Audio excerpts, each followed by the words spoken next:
Children, today we are going to discuss the third exercise of geometric progression, exercise 11C.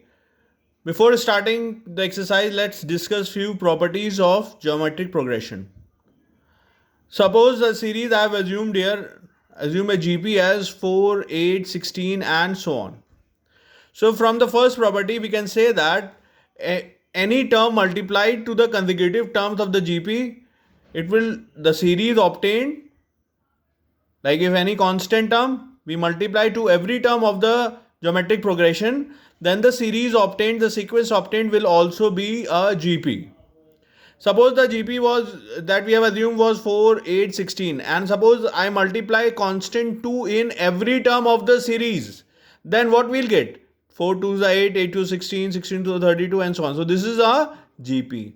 Similarly, if we divide by constant in every term of the series, then the obtained series will be again a GP. Like here in the series, I have divided it by 2. So what we'll get? 2, 4, 8. So this 2, 4, 8 is again a geometric progression. Now, if the geometric progression gets reciprocal, it will also form a geometric progression. That means either you write 2, 4, 8, or if the reciprocal of 2, 4, 8 is 1 by 2, 1 by 4, 1 by 8, right?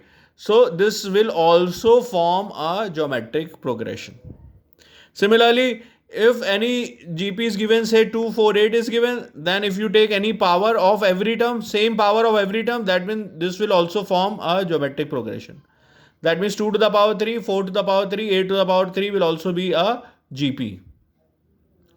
And if we multiply two geometric progression, the resulting corresponding terms to every corresponding terms, then the resulting geometric progression will be a GP. Resulting sequence will be a GP, right? Suppose I've multiplied these two geometric series.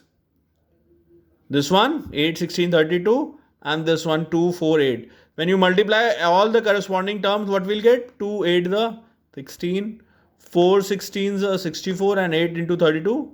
This much, 256. So this is again also a geometric progression obtained.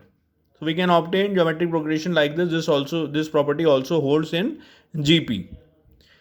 And here another property. The question says if A, B, C. It is given that if A, B, C are in GP, then we can, if these three terms are in GP, then their common ratio will be same. That means second term upon first term is equals to third term upon second term. Right.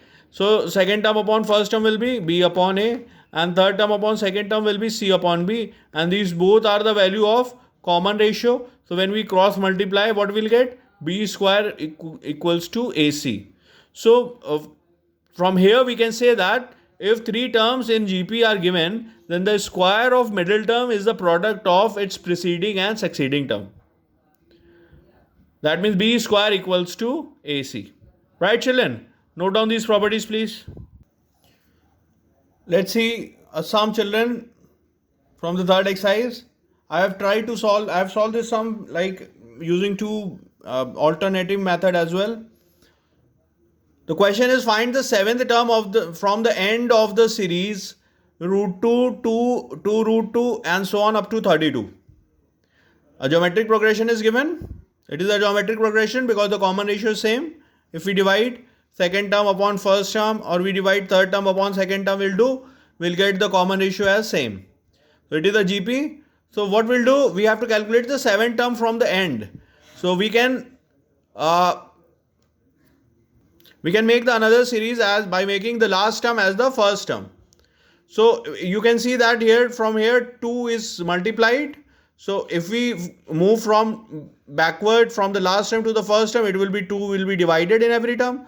So if we make the last term as the first term, then what we'll get? Root 2 will be divided in every term. So here from here, if you divide root 2, what we'll get? 16 root 2. Again you divide root 2, what we'll get? 16. Again you divide root 2 and some other term, and finally we get root 2 as the first term. So in the given GP, because we have to calculate it seventh term from the end, that's why we have turned this series making last term as the first term. making second last term as the second term, making third last term as the third term, right children, and making the first term as the last term. Now it will be the seventh term from the beginning. When we have changed the series, now we don't have to calculate the seventh term from the end. Now we have to calculate the seventh term from the beginning. Now in the given series that we have obtained, A is first term is 32, common ratio is 16 root 2 upon 32 is 1 upon root 2, and then we calculate the seventh term. It will be AR to the power 6. 32 into 1 upon root 2 to the power 6, that is 32 into 1 by 8, it will be 4. Let's discuss another alternate method for finding the rth term from the end. So if we have to calculate the rth term from end, remember children, it will be n minus r plus 1th term from beginning. Just remember this formula. Right. Now we don't have to change the series, or we don't have to make the last term as the first term, right? This was the series given in the sum, root 2, 2, 2, root 2 and so on up to 32. This was nth term. If this is the nth term, let's calculate the value of n from here. So Tn equals to r to the power n minus 1. A is 32.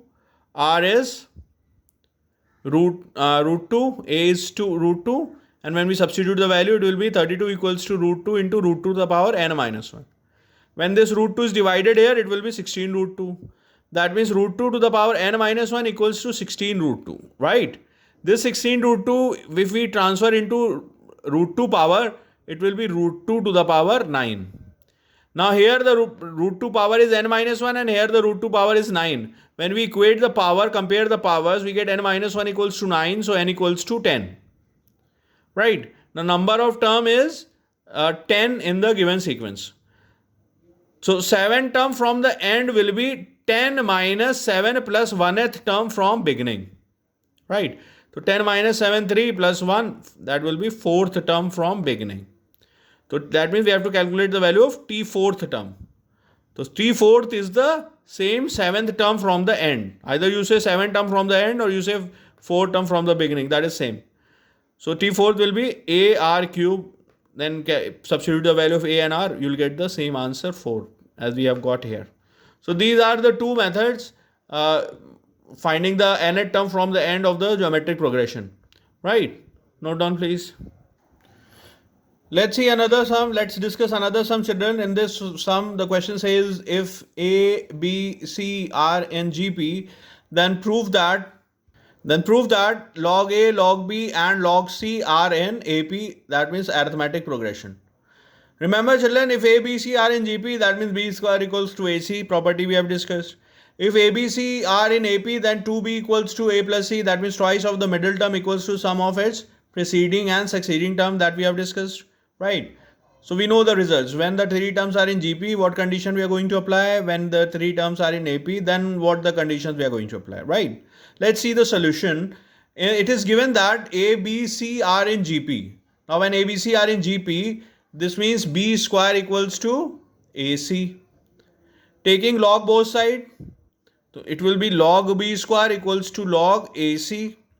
So log m to the power n properties, the power will come in front, n log m or 2 log B. Now the twice of the middle term equals to the preceding term and succeeding term. Therefore we can say that log A, log B, log C are in AP. Hence proved. Right children?